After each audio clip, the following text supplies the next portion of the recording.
You are listening to the Horse Radio Network, part of the Equine Network family. You're listening to the Show Jumping Podcast, a fun and informative show for riders, owners, trainers, grooms, and fans of all levels.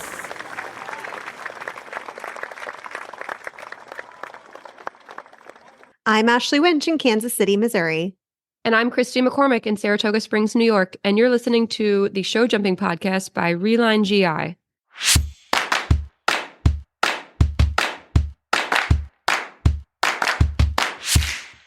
For today's episode, we're joined by my good friend, Taylor Czesnik.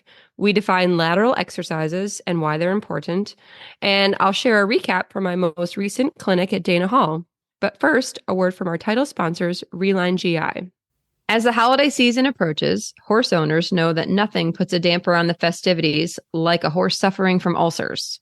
Finding an over-the-counter supplement that's both effective and safe can be a challenge, but this year, Reline GI by Haggard is here to spread some holiday cheer.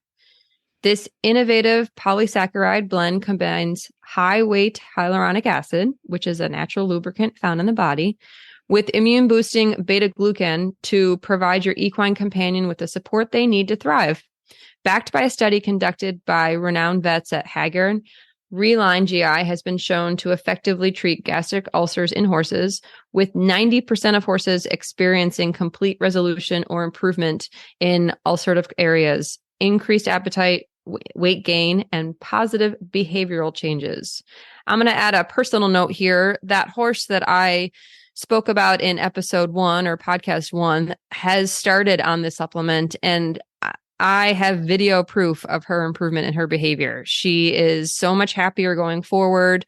Her owner says she's eating better. So I'm not even the one that purchased the product, but I am riding the horse that's benefiting from it. So I can definitely say that on this horse, it has some positive effect. Don't let ulcers put a Grinch in your horse's holiday. Visit www.resolvevet.com to learn more about Reline GI and read the study conducted by Dr. Slovis. Don't forget to use code SJP at checkout to slay your savings with 10% off your order. Make this holiday season one your horse will never forget with Reline GI.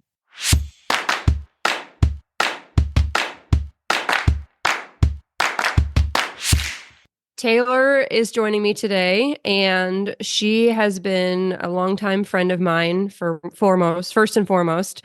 And we met by way of her applying for a grooming job for me, which turned into a 4-year approximately job, working her way up through rider and manager. Taylor is now also based out of Saratoga Springs, and she freelances as a rider and trainer in this area. So thanks for joining us on the show today, Taylor.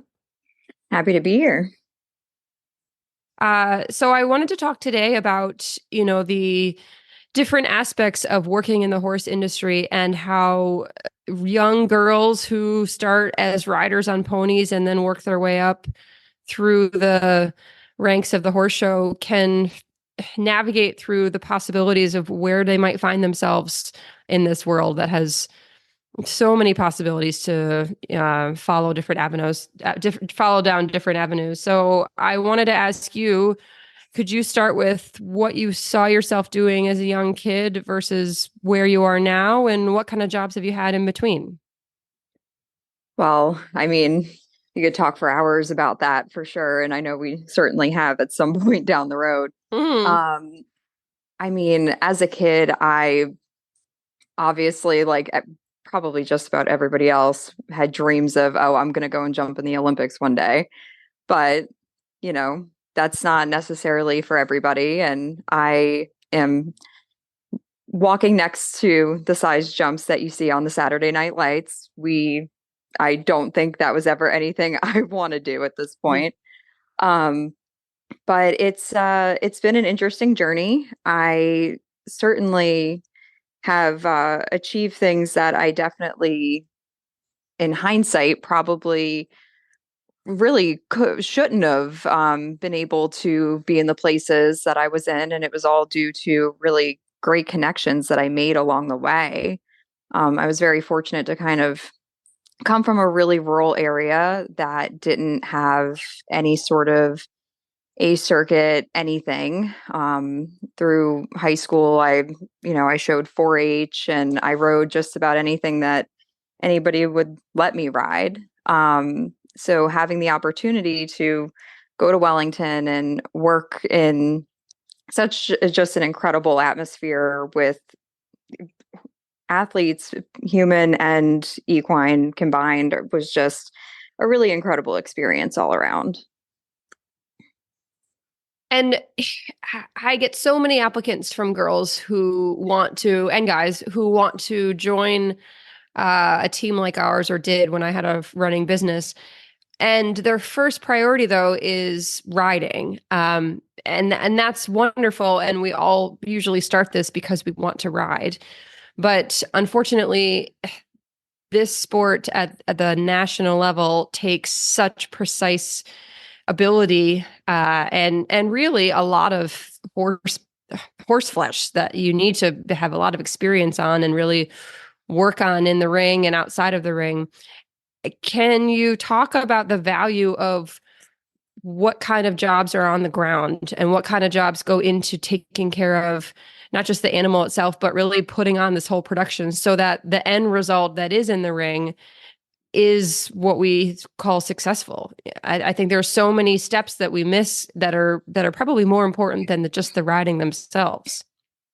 Well, absolutely. And I mean, I started out as a groom, and I, to this day, am, just as eager to go in and pick stalls as I am to go and swing my leg over a horse. It's all extremely important. And the best thing that I can really say to anybody trying to find their way into the industry is take the time to go and learn those things. Anybody who is interested in entering that that aspect of the industry, that's graduating from high school. And I've had kids that say, oh, I'm just going to go right in and I want to be a trainer. And I'm the first one to say, listen, go take a gap year, go work, go be a working student for a really well-known professional. Go to Ocala, go to Wellington. If you're on the West Coast, go to the big venues over there. Find a place to go and do that, and do it for a year. Learn everything you can. Sit on anything that they let you ride. Clean every piece of tack like it is the most meticulous thing you ever have to do. And then go to college for 4 years.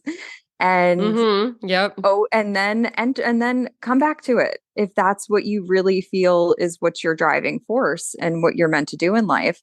And granted, there are many other ways around it. This is just kind of my advice to anybody that's in more of like the general population of the horse industry and isn't already showing at that top tier as a junior. And it's really, you learn so much just from doing. I've learned more from standing there with the vet and the farrier than I ever thought I could. So, and hard work pays off. I mean, people really, the good people that are going to help you succeed in this industry are the people that will give you opportunity if you work hard for it. And I'm a firm believer in that. Yeah, I can't emphasize the hard work part enough.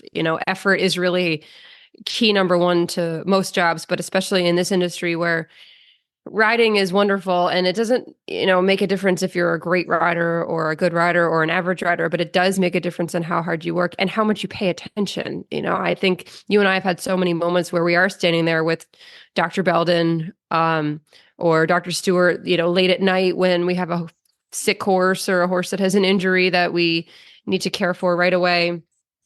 And I think the first part of any learning experience is listening and paying attention. And if I recall, you were, you really showed that to me, that you were willing to put in the time and certainly listen to not me, but the other people around me that we were working with and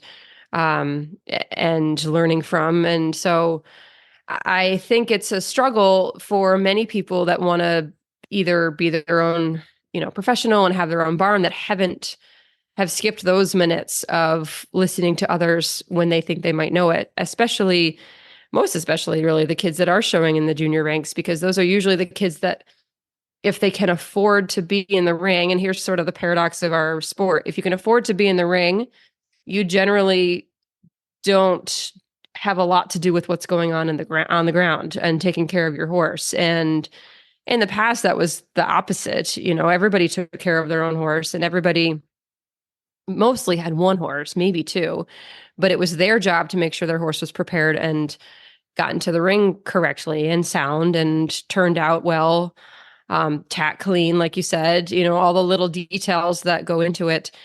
And I look at some of these kids these days who have, horse after horse that they're showing, but don't even know what kind of bit goes in their horse's mouth. And so it's a shame that we don't emphasize that more. And this goes back to, a couple podcasts ago when I was talking to Amy Momrow about how there's so many classes and so much to do that we lose the horsemanship part. And I think that it's the horsemanship part has to come first. Can you talk about how horsemanship has applied to some of the jobs that you've had recently in your riding and training parts of your career, and how important that is to you?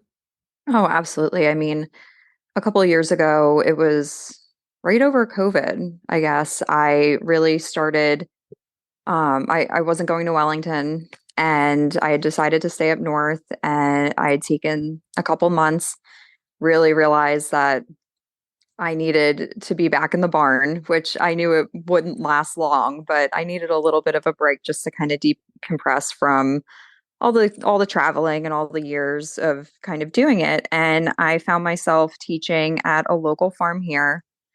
And it was a great experience. And I wasn't sure if I was going to like teaching. And I really fell in love with it because the kids that I was kind of working with, and not necessarily all of them, but a lot of them were of a similar kind of stature from where I came from. Like, none of the parents have a ton of money, but if you're willing to put in the time and to work, you can you want to pick a couple stalls, I'll give you a lesson, and try and work with them a little bit. And one of the coolest things I got to do was to teach these kids from the ground up. And I always kind of the kids always laughed and said that I was not the mean one, but I was the tough one, because I had a rule that if you didn't clean your tack and I found out, your entire lesson the next day or your next lesson was just cleaning tack for the entire hour. You didn't touch a horse. I love that. That's great. It was because it's so important. You need to know if your equipment is faulty or something has changed, or like wear and tear just happens. Things need to be replaced. And if nobody is, especially in a situation like that where it's like kind of a school barn, if everybody's passing the buck and it's, oh well, so and so is going to ride the horse, so they'll clean the bridle or they'll check this, and it always just then something happens. And it's super important. The horses couldn't come into the ring with shavings in their tail. Go back to the grooming stall. Make sure your horse is clean by the time you enter. It's a respect thing for your horse, not just a respect thing for your trainer who you're coming in to lesson with. Right. And attention to detail, and like you're saying with the tack and noticing things about your horse. Yeah. Run your hands down their legs. I mean, I'm still I curry my horses for at least 15 minutes before I do anything else with them. It's something I've done for years. I have my grooming routine, and my horses always, even if I'm just the only one at the barn, it's just a good standard to have. And I think if you don't set the standard, especially with people when they're learning it, it's really hard to then set it later. So if I can take a kid who knows nothing, I had a 9-year-old who I started teaching when she was 8, knows nothing, first time riding. And now I come in the barn and there she is on a step ladder, currying her horse for 30 minutes before she tacks him up herself. And I sometimes have to help put the bit in the horse's mouth for her. And she does everything else. She picks his feet. She does everything. And that kind of makes my heart warm because that's a kid who's going to do more and be more committed in the long run than somebody who's just coming in to swing their leg over for 35 minutes and then hand you the horse back. I love that. Yeah, exactly. So let's say you saw a kid through her riding time between, the age, school age, 9 to 18 or so, and they followed through with your advice to go through with a gap year of working, doing anything for a professional, and then getting their school education in. What kind of jobs do you see as being available that are not riding jobs, but are, or might have some riding attached to them? But what are the various possibilities for someone looking into working in the horse industry as a successful teammate to a barn? What kind of jobs should they look for? I mean, there are so many, whether you're looking directly in the barn, you could groom, manage, and even if it's not necessarily going to show, you still need flat riders. And that's where a lot of people get a good start. Vet teching, the veterinary industry is always in need of people. And a lot of, if you've had any actual time hands-on working in a high-end facility, you're better off to go and do something in that field. You're more suited than somebody just kind of stepping out of college and maybe they haven't had the experience of all the horse handling. I kind of went a different route all around, and I am in more of a corporate situation now, which I kind of just fell into. I wouldn't have imagined talk about that a this. little bit too, because I think that the corporate side of the horse industry, we don't really know about it as if you're really working in the barn, you don't even think about that. And to be quite honest, you don't even think about college. I mean, I get a lot of applicants who say they have a equine business degree or an equine management degree, and I don't even know what that is. And that is something, and I say to them, this doesn't matter to me because I need real life experience. So what's an alternative that somebody might be able to take who has gone to school and has a degree in, which is completely valid and has so much so much to be learned from. I'm sure those students might actually know a lot of little details that I might not. Where can you take that, and where has that led you with your corporate job at this point? Well, I mean, for anybody looking to be, just to obtain a degree as a backup plan and they still want to go headfirst into the industry, go spend your summers working. Go on the road and be a groom or a working student for somebody during your summers. You get your hands-on experience then. It's not taking time away from your school. And you're one step ahead of the game by the time you get in there. Most of the time, if you go that route, and I had quite a few people that I went to school with that did that, you're going to have a job out of college pretty easily. As far as I was kind of different all around, I finished my degree over after I was done working in Wellington. So I kind of just, but I ended up working for another animal health company that kind of just fell into my lap because of a good friend. And all of my jobs have really come from a connection of that sort. That's how I ended up just really working in the industry as a whole to this level. Was another friend needed help at a farm, and I got a job through that. And I just kind of dug into that a little bit. And my experience my hands-on experience working at this level was really what made me stand out, even though I didn't really know anything about marketing. I was going for a business degree, but I hadn't really gotten that deep into it at that point. So it was a lot of, trial by error and just kind of figuring that out. I did a ton of my own research and webinars and things outside of my education that I was getting. And that job has led me to the one that I'm currently at. But in all reality, the the only reason, but the big driving force of how I've been successful at these jobs comes from my hands-on experience in the barn. I know what people in the barn are thinking, going through, what dealing with certain lamenesses looks like. It's so tangible for me because I have a foot in still, and it's so So different. you're sorry, not to interrupt, but what I'm trying to hear is you're saying that the the ride, not just the riding, sorry, the in the barn experience has added to any sort of corporate level of this, whether it's Absolutely. managing social media or marketing for a horse show or any sort of advertising for barns. That, half of our horse show life seems to be online these days. And so you're saying that getting that kind of real life experience is what makes it more effective in your corporate job.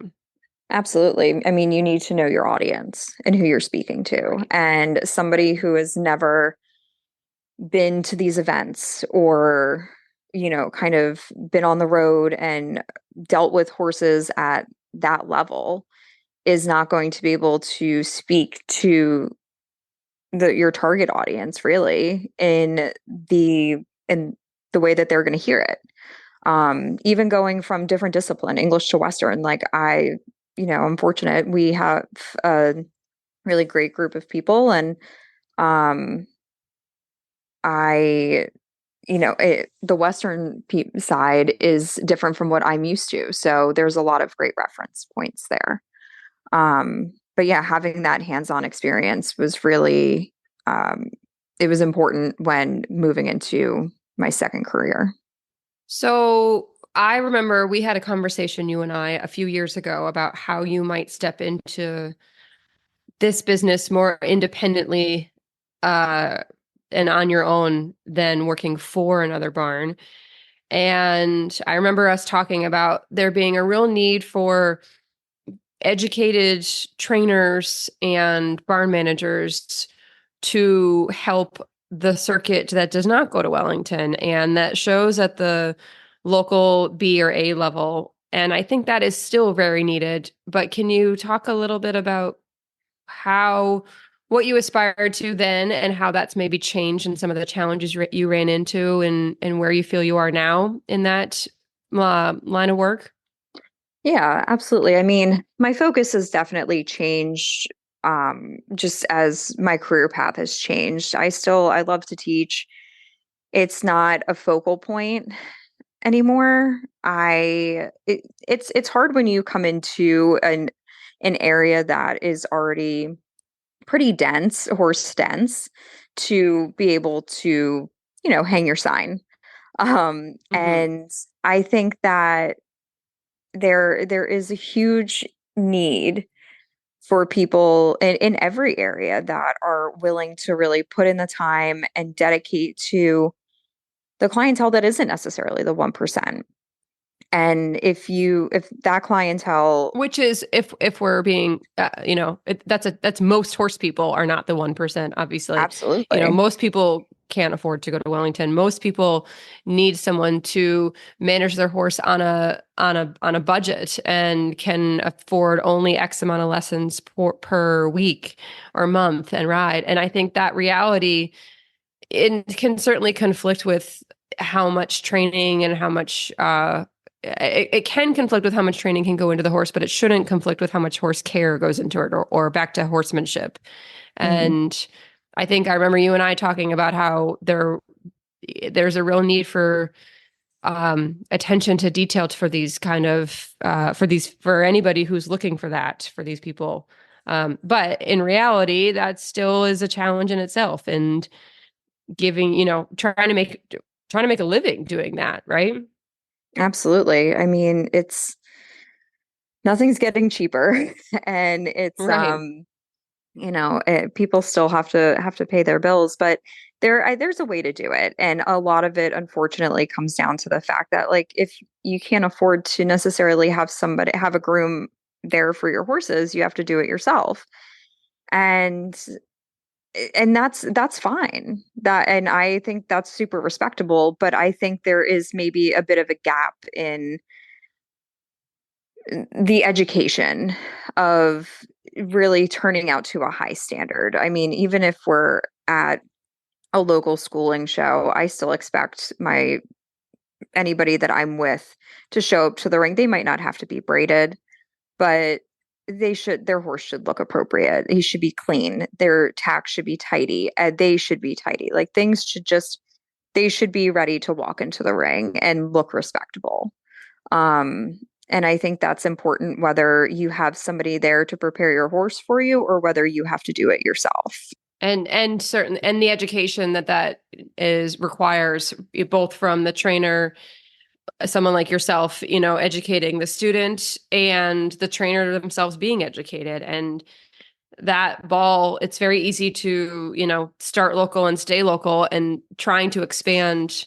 I think that's, goes back to what you said as far as kids that are either in between college or before college start to do anything to learn and to work for some barns that can at least provide them with being involved in the environment where they get maybe not a national level of education, but barns that have, that travel to horse shows and that get outside of their comfort zone. And that's how you see different problems that need solutions. And I find that if it's just very single-minded and you're going to the same place every season, you are less apt to run into different situations where you might, improve your students. So Absolutely. Certainly you're more well-traveled than many in any local area. Where do you see yourself going from here? Who knows? I'd love to keep, teaching a little bit here and there. And who knows, maybe I'll get a horse of my own eventually. That would be a fun project. I think it is something that I'm going to focus on soon enough, is getting a young horse and maybe, seeing what I can develop and pass it off to you for a couple rides and then send it on its way. That's what I'm here for. Exactly. But yeah, I think that would be something pretty fun to do. Well, thank you so much for joining me today. And thank you for all you've done for my barn in the last few years. It's fun to now sort of work side by side sometimes and see where we both started from and are at these days. So anyways, I really appreciate you being on today. All right. Well, thank you for having me.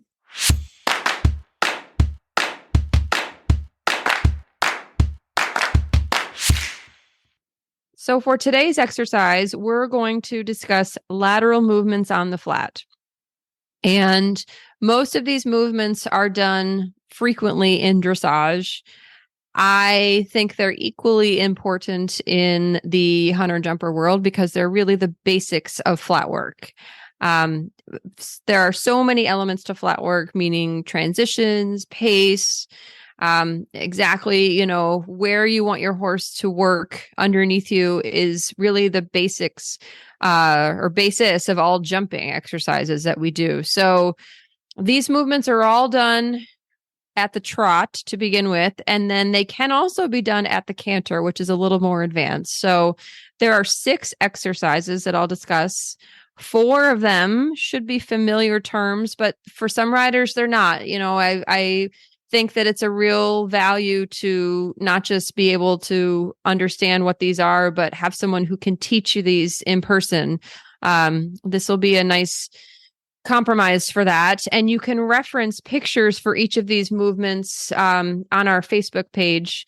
It's always easier to look at it as a visual and then hear what they mean over audio. So best case to learn this is if you're watching a horse do this, which again, if you can look up anything online, please do. Look up YouTube videos of these exercises and watch someone perform them, especially at a high level of dressage. That will even enhance understanding them. But in describing them, we're going to start with shoulder in and shoulder out. So as you begin these exercises, you really want to do them at the walk first. And then once you have a good understanding of where each leg of your horse is and where their body is, you can move into the trot. So for shoulder in, your horse is going to be on 3 tracks. And when I say tracks, I mean the track that each leg is moving forward on. So at a regular walk, our horse is on 2 tracks. Inside hind follows inside front. Outside hind follows outside front. If you're walking, let's say we're tracking left, and you're walking along your rail of your ring, you're going to lead your horse with an opening rein, left rein to the inside, and keep your inside leg on your horse so that you end up with a horse that's on 3 tracks. The front left leg is going to move to the inside because of that opening rein, and that's going to be on a track all by itself. So your left leg keeps your horse's haunch on the rail, while your left rein opens and keeps the front end to the inside. The outside rein, and if you're tracking left, the right rein would prevent your horse from actually turning in a circle. So you're using your inside leg and your inside rein as primary aids, and the indirect rein is the outside rein to make sure that your horse continues moving forward on a straight line. So your 3 tracks are singly in front, the left front leg. Then the center track is the left hind leg that is ideally directly behind the right front leg. So that's on 1 track. So again, inside front is on a single track on the most inside. Then the center track is the left hind that follows the right front. And then still on the rail by itself is the right hind. So your horse is in an angle off the rail. They're bent slightly to the inside, with the inside rein being about 6 inches away from the neck in an opening rein.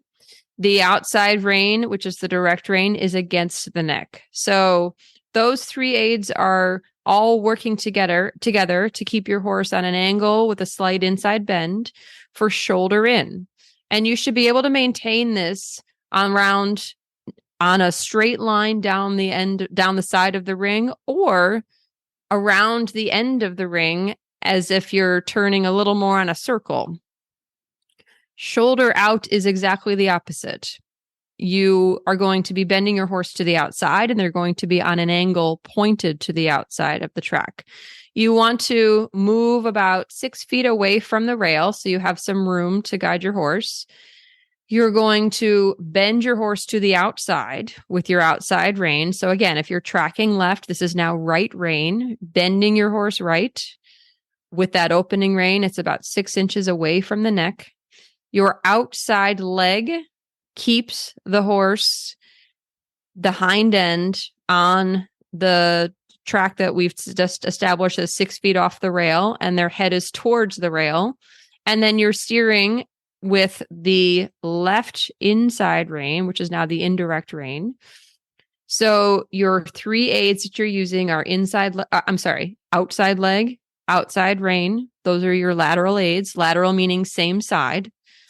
And your inside rein is against the horse's neck and continuing to keep them straight.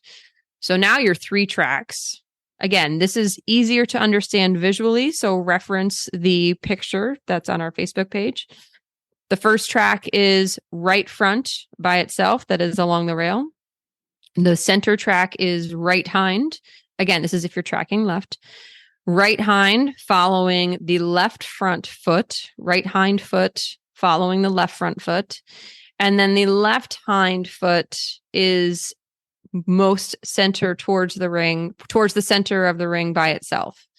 So getting a feel of shoulder in and shoulder out is getting your horse to be flexible and supple on each side. And these 2 are the most basic lateral movements you'll ever need. If you learn nothing else, learn shoulder in and shoulder out. It gets your horse bending in both directions. It gets them moving off of your outside and inside leg. It is how you should start any turn. And once you get into doing this at the sitting trot, which should be collected, you can work on doing this again in a straight line down the end of the ring. You can work on this along the short end of the ring as you're turning, and you can work on this at a circle. Circling at the shoulder in is also the basic premise of inside leg to outside rein. When you have shoulder in, you are trying to get the inside rein to be as light as possible. So you really want to work on giving and taking on the inside rein so they can accept your aid and have that release and get as soft as possible on the inside line and using that inside portion of their body so that the weight of the rein can go to the outside. So that's pushing your horse off the inside leg to get them light on the inside rein and heavier on the outside rein. And then as you're turning, that inside leg pushes away from the pressure of the inside rein, and the outside rein continues to help the horse turn so that the front end is slightly to the inside of the hind end. The reverse is the same for the shoulder out. That is similar to turning with a counter bend. You would not want to turn on course as much with a counter bend as you would with the shoulder in, but it does work very much on getting your horse off the outside leg. If you have a horse that bulges while turning, you definitely want to work on shoulder out. And when you are doing this at the trot, you can be pretty specific as to where their feet go. You can do this at the canter as well. It's more difficult to get them on the 3 tracks. But if you have the understanding of the basics in shoulder in at the trot or shoulder out at the trot, that canter can really feel as if you're moving your horse off the outside or inside leg much easier than if your horse were on 2 tracks. So those 2 basics, shoulder in, shoulder out, first things you should work on. And if this is all you work on with your horse for a month, that's a huge improvement in lateral movement, and that will help you moving on to the next exercise. The next exercise is haunches in and haunches out. This is a little more technical because it works on diagonal aids. So diagonal aids meaning inside rein and outside leg. I know I just referenced inside leg to outside rein and shoulder in and out, but I'm talking now at this point on haunches in and out, working with inside rein, having a little more weight in it to begin for the bend, and outside leg, moving your horse away from that inside rein on a diagonal so the haunch is to the inside. So let's talk about the tracks first, and then I'll go back to those aids. If you start on 2 tracks, again, inside hind following inside front, outside hind following outside front, tracking left along the rail, you're going to bend your horse to the inside with the inside rein, but instead of opening the rein like shoulder in, you're going to move the hand just slightly towards the center of the withers. Do not cross it over the withers one bit. It has to be exactly straight away from the horse's mouth. The outside rein is going to open this time. So instead of both hands to the inside of the horse, both hands are going to move slightly to the outside. You're going to use your outside rein to keep your horse on the rail. That's your steering rein. Your inside hand to begin with is going to have slightly more weight because you're bending that neck and head to the inside. So they're looking left. And then your outside leg is going to move the haunch to the inside of the ring. So now your 3 tracks, starting from the outside, are the first track is the right front. The second track is the left front, followed by the right hind. So that's the middle of the horse at this point, with the haunches moved to the inside and the shoulders on the rail, bent to the inside. And then the single track on the inside is the left hind. So again, right front all by itself. Center track is right hind behind left front. Third track to the inside is left hind. Your horse is bent to the inside, and your outside leg is moving the haunch to the inside, and you're trying to not let them move off the rail. And that's what that opening outside rein is for. So the diagonal aids there, the direct diagonal aids are going to be that inside rein and outside leg. And you're trying to get your horse to move slightly more athletically with an inside bend and pushing their haunch to the inside. So ideally, you have your horse lighter on that inside rein. Again, it's heavier to begin with because this is a more awkward maneuver for them. But if they can get off of the inside rein, you will still get that weight on your outside rein, but you're still having an inside bend. And that outside leg moves the haunch towards the inside. You can move your outside leg back a few inches away from the girth. That will help move the haunch over. This is haunches in. Haunches out is the exact opposite. Again, move about 6 feet away from the rail. Bend your horse to the outside now. Haunches out. Whatever word is at the end of shoulder in or shoulder out, or haunches in or haunches out, that's the direction in which they need to be bent. So bend your haunches out, bend them to the outside with that outside rein. That outside rein now goes to the center of the withers or just next to the withers. The inside rein, meaning if you're tracking left, it's your left hand, is now slightly open, about 6 inches away from the neck. This is to steer and keep your horse on track. And then your inside leg, your left leg, moves the haunches out to the rail. So they're in a bit of a C position. They're bent out. The haunches are out. The left rein, inside rein, keeps them following the track. And of the 3 tracks, you have your most outside track is the right hind. The center track is the left hind following right front. And the inside track is the left front. Again, all of these, I'm just going to say these as if we were tracking left.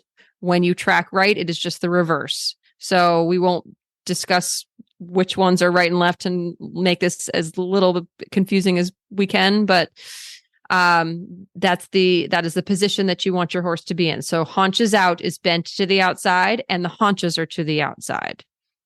So again, reference the pictures for each movement. Imagine where you want your horse's legs to go. Imagine where you want their body to go. This is not just about their leg placement or head and neck bending direction. This is really about where their spine is. It's getting them flexible. It's warming their bodies up. And if we had all the time in the world, we would do these exercises at the walk with our horses before we ask them to do anything else, because it's really important to really work on moving their bodies side to side. You're not moving side to side across the ring yet, but meaning moving away from one leg or another before we get into how to turn and how to, collect or go forward. If you do this first, your horse will be lighter in the bridle and it will be easier to collect and move forward later in your flat work. So those are the first 2. That was a long explanation for shoulder in and out and haunches in and out, but those are really the 2 basics that are most utilized in any sort of flat work and are most important in asking your horse to do anything laterally. They dictate the next 2 exercises. So leg yield is the third lateral movement that I'm going to describe, and that comes from shoulder out. So when you want to leg yield your horse, or you want to understand how to move across the diagonal, you'd really like to begin in shoulder out, where your horse is bent to the outside and you have your outside leg on them. Then all you need to do, instead of continuing in a straight line, is look across your ring on a diagonal and move your horse over off that outside leg. Your aids stay exactly the same. You're asking for the shoulder out, so you have a little bit of a right. If you're tracking left, you're moving diagonally from the right corner of the ring to the left corner, and you're using your outside leg, which if you're moving diagonally to change direction, this will then become your new inside leg. But you're using your right leg with a right bend and a left guiding rein. As you transition over from the shoulder out to the leg yield, this then becomes shoulder in the new direction. So same aids, just new direction.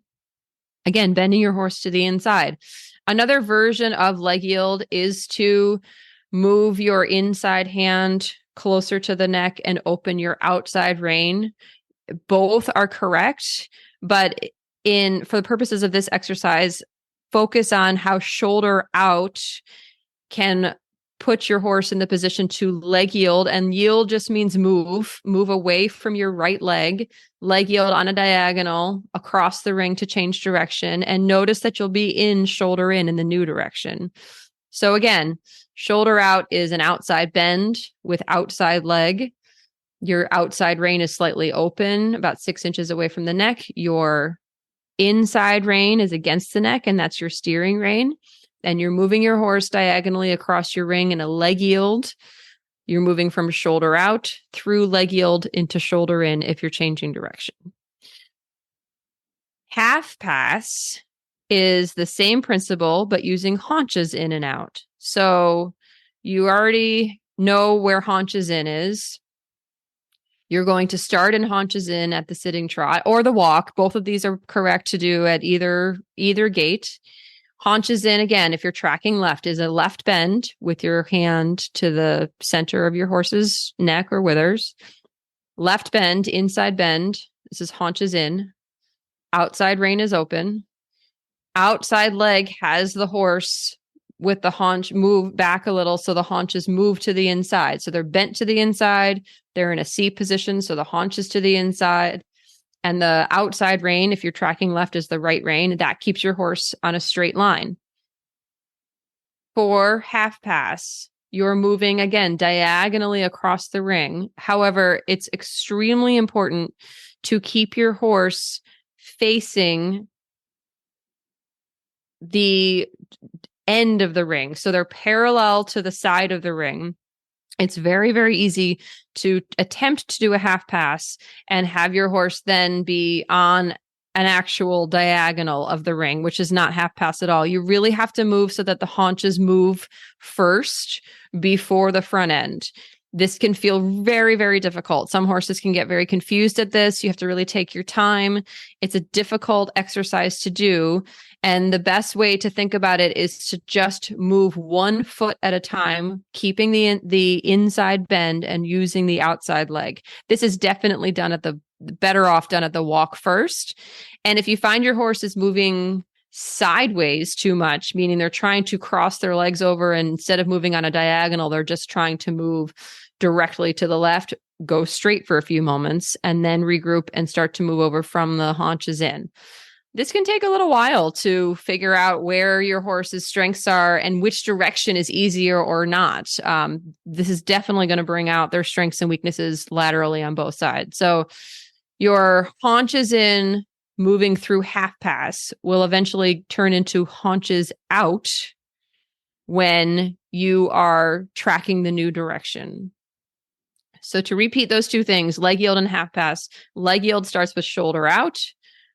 Half pass starts with haunches in. Again, reference the diagram on where your horse should be tracking, and you just want to take your time and move your horse from your leg across the ring while keeping the correct bend. Once you've established those exercises, you can do this at the canter. Leg yielding at the canter is generally going to just result in that counter bend and moving your horse off your outside rein and leg. You're going to end up then in a little bit of an awkward position at the end of the ring. So I recommend doing leg yield at the trot, but a half pass at the canter is very effective, both for moving into the counter canter as well as doing a lead change. So if you're moving into the counter canter, you're starting with haunches in at the canter, and haunches in is the position for cantering. That's an easy part about this is when the horse is in a canter, their hind end is already to the inside if they're doing it correctly, and their front end is already on the rail. So keep the inside bend, keep the outside leg. We already know that's the basics of any cantering, and just make sure you're using your outside rein. Again, if you're tracking left, outside rein is the right rein, and that will be your steering rein. If you can find a true haunches in towards half pass, you've already done it at the trot, you can maintain all of those aids while you change direction and move into the next corner. If you can visualize across the diagonal, this is holding your counter lead, your new counter lead. Again, haunches out is the counter canter. So you're already in that position. And what you've got to make sure you do is make sure that your horse is really off that inside rein. It's very easy for them to fall out and get heavy on that inside. I'm sorry, for them to fall in and get heavy on that inside rein as they're moving through the half pass. You want to make sure that they're light and on the outside rein, the new outside rein, so that as you're cantering across the diagonal, you can really maintain that inside bend that moves into outside bend for the counter canter. If you'd like to do a flying lead change, ask for the half pass to begin first, but halfway through your diagonal, you're going to then change the bend. You're already off what is going to be the new inside leg. Again, reference these pictures to make sure this seems a little easier than hearing the description. But you're moving your horse. If you're tracking left from half pass at the canter, your outside leg is moving them over. You start with the inside bend, which is the left bend, and then halfway through, keep moving them off the right leg, switch the bend into the right bend, and then add your new outside leg, which is the left leg, to change their lead. So if they're in a correct haunches in, it should be very easy for them to come off the new inside bend and then change their lead into the right lead, so that you're now tracking right. And now you're into the haunches in to the right. To make that exercise simpler, do that at the trot. Haunches in, move through half pass in the center of the ring, switch into going straight into haunches in the new direction. So when you switch into haunches in, you're not going to be half passing anymore. You're going to try to go straight. That would be essentially where the lead change leads you. And now you have the tracking right, inside bend, outside leg keeps the haunch to the inside, and the outside rein, which is the left rein, keeps your horse straight. So that's a lot of lefts and rights. That's a lot of description on where your horse should be off one side or another. But again, use these pictures, watch videos, find, if you can figure out where somebody is doing the half pass or where someone's doing the shoulder in or shoulder out, look for where each leg is and see if you can see these different tracks. So that is our exercise for today, for training exercises on the flats. Have fun working through that, and don't get frustrated when your horse doesn't quite understand what each aid is telling them to do, because there's a lot going on for them as well.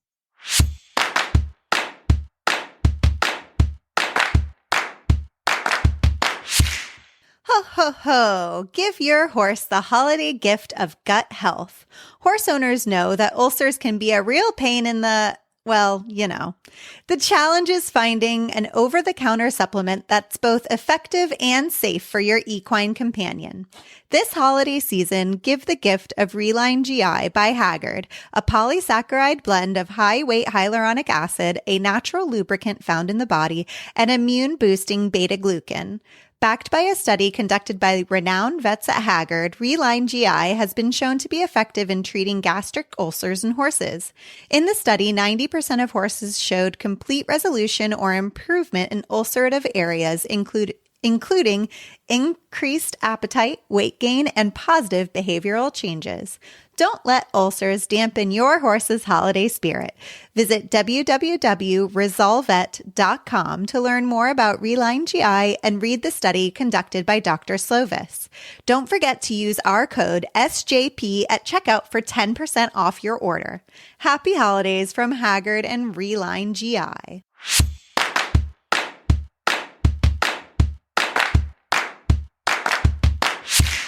I just got home from teaching a 2-day clinic at Dana Hall School, where the equestrian program is run by Sarah Summers and Carly Corbacho. And I had a great time. I had a wonderful group of riders to teach. I was so impressed by the quality of horses that they have at the school. Some of them were student-owned horses, and some of them were school horses. And all of the horses were just so nicely turned out. Going back to our interview with Taylor, the horsemanship there is really, they must place a high value on it because those horses their coats looked good. They were well fed. They were all very sound. So that was really nice to see. I taught 4 groups of riders each day, and they had a variety of riding levels. Some jumped 2-6, some jumped 3 foot, some jumped 3-6. But what was most fun was really seeing the effort that they put into the lesson. And we set this pretty technical course in the ring that had a lot of different challenges and questions we could ask, a lot of bending lines. We had a straight line of 3 strides to 3 strides that either way rode very forward to very short.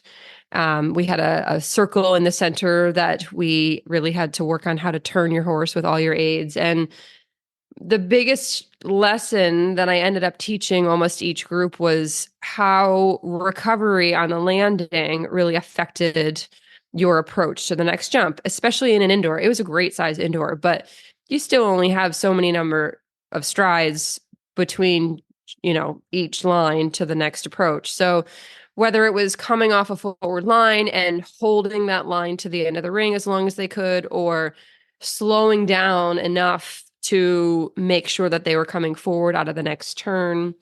They all did such a great job with trying their best and improving on what they could do.